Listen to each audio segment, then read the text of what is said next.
So, I have kind of been putting off filming this video because I think it's going to be difficult, and it's one of those, once things are out in the world, then that's it, they are out in the world.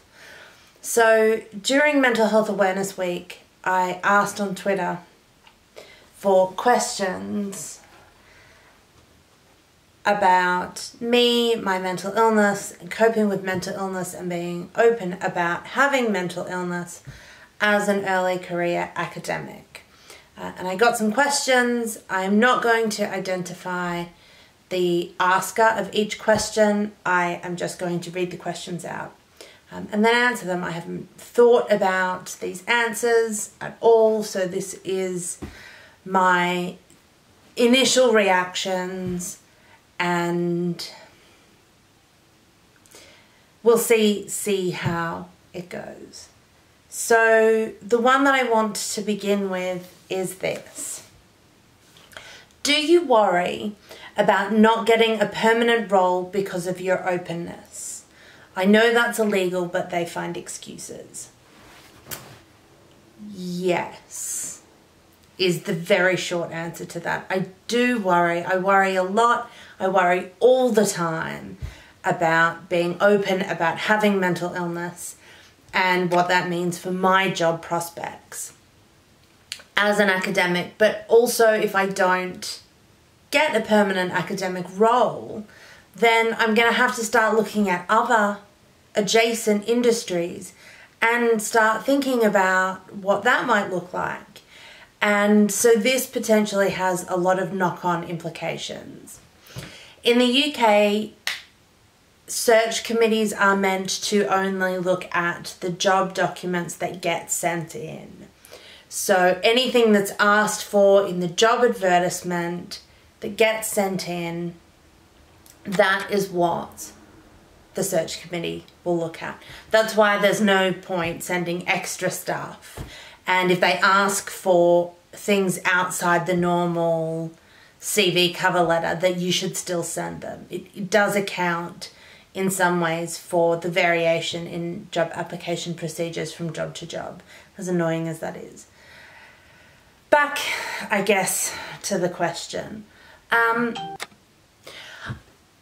worry a lot for my own job prospects, and particularly getting a permanent job and not just sort of contract positions, because I don't want to be seen as flaky or, you know, this person is going to call in sick all the time or anything like that.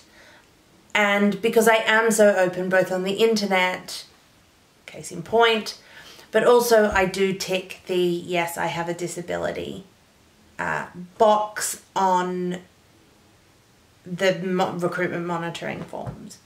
So I don't know, I made a decision a while ago that I didn't want to have to pretend anymore. I didn't want to be like, oh, I've got a bit of a cold, I can't come in, when actually what was really happening was there was a black hole had opened in my chest and was sucking everything in, and the world was crashing down around me.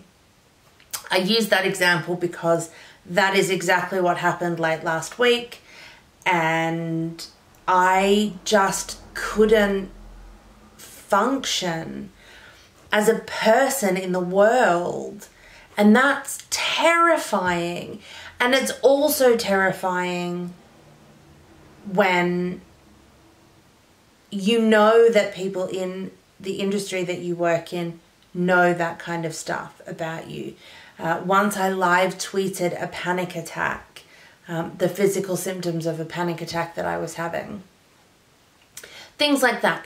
But on the flip side, and this is the reason that I personally do it, and this is not to say that anybody else needs to do this. Do you, you have to do what's right for you first and foremost. I decided that it was more important to tackle stigma around mental illness, and particularly to tackle stigma around mental illness in the academy that is not depression or anxiety.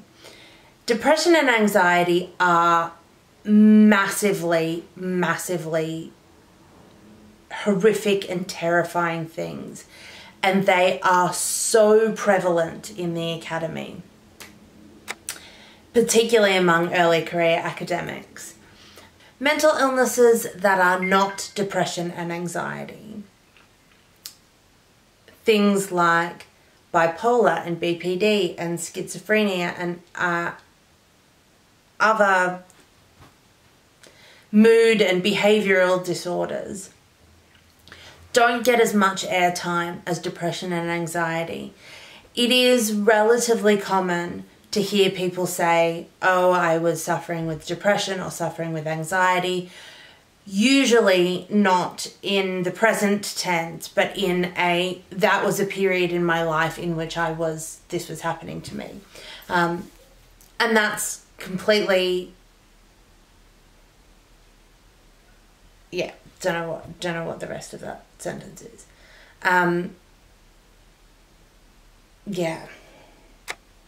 So I wanted to give some airtime to bipolar in particular, type 1 bipolar, which is the type of bipolar that I have, which is characterized by high manic episodes.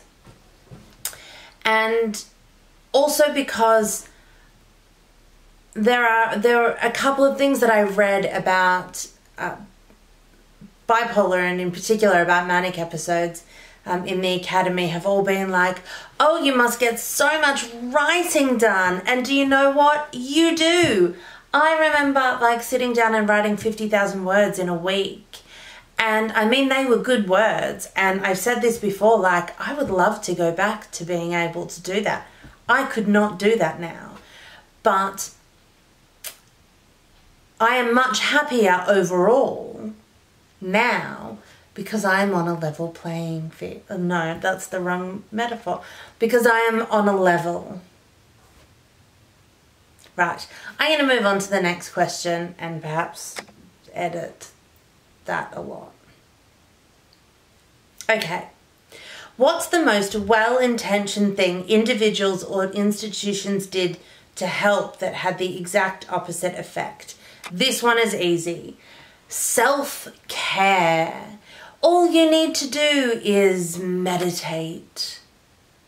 Join a art class or go for a walk in the park and feel the life around you.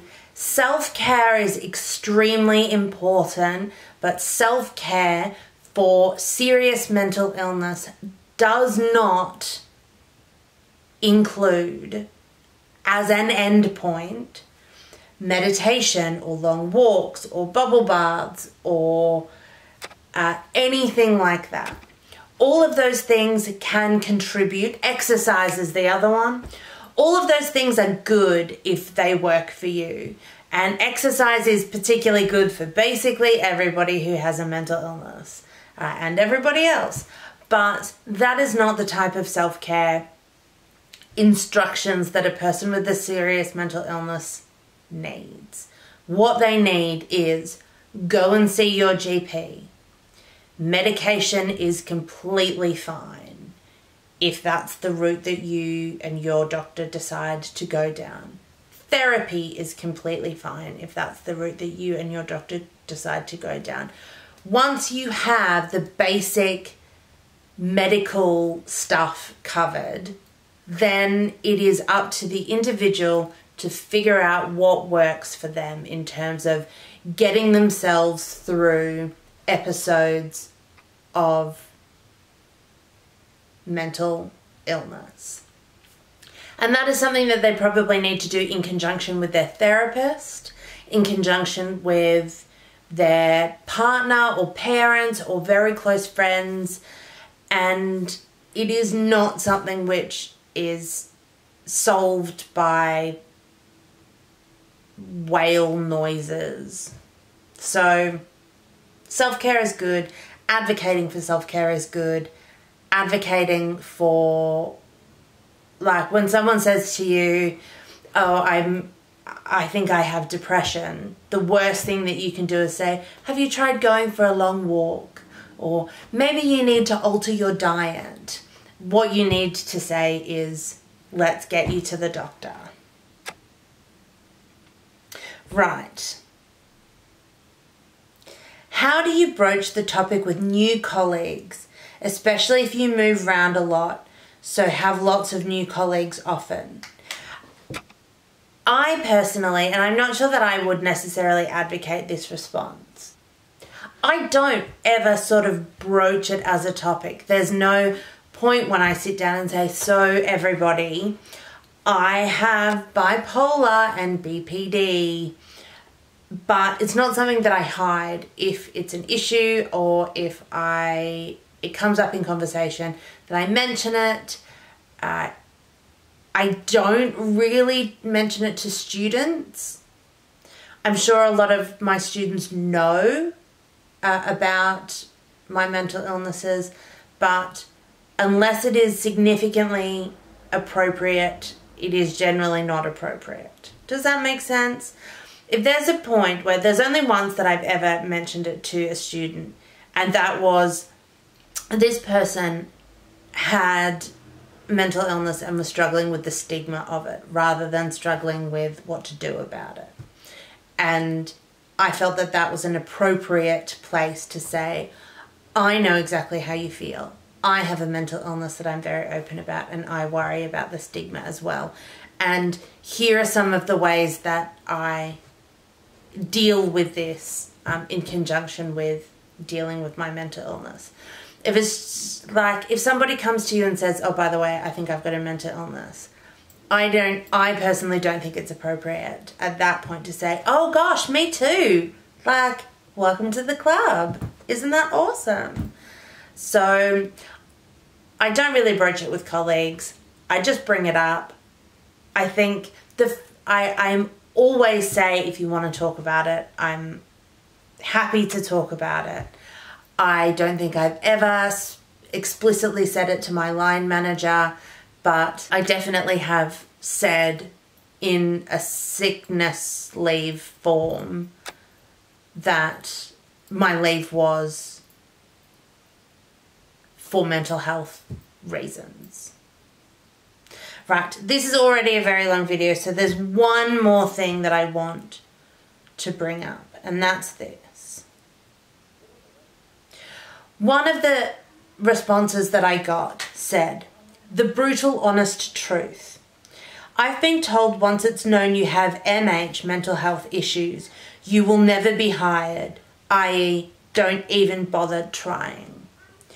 I have got 2 jobs with my mental health, mental illness issues sort of readily available for anybody who wants to find them, and several other interviews. So I don't think that this is true, and I think that it is a really dangerous perpetuation of the stigma attached to mental illness. And it genuinely makes me so angry that somebody responded with this, because it is just so ignorant of the actual issue, which is the perpetuation of stigma. And what I want to do, this is why I mentioned it, because it ties so nicely back into the first question, is break the stigma. I want to break the stigma. I want to help break the stigma of mental illness, and also of taking medication for mental illness. Having a mental illness is nothing to be ashamed of. I'm not ashamed of the fact that I have mental illness. I'm definitely not ashamed of the fact that I take medication to manage my illness, because it makes me be able to manage my life. And I'm a great academic, I am a great researcher, and I am a really great teacher. So if a hiring committee wants to take an illness that I have control over, that I am managing exceptionally well, over the fact that I am good at my job, then I'm going to guess that's a department that I don't want to work in. And do you know what? Like, as I said, I've got 2 jobs being open about my mental illnesses, so it's not true. All right. With that exceptionally long, much longer than I meant it to be, video, I am going to say goodbye. I'm sorry that there has been such a break. I, as I said, was having kind of a hard time of things, and I just wasn't up to making videos. And sometimes that's going to happen because this is somewhere that I enjoy putting my spoons, but when I have exams that I have to mark for my job, that's where my spoons have to go. So thank you. I hope you've enjoyed this video. If you have any other questions, please leave them in the comments or get me on Twitter, and I will see you in the next video. Bye.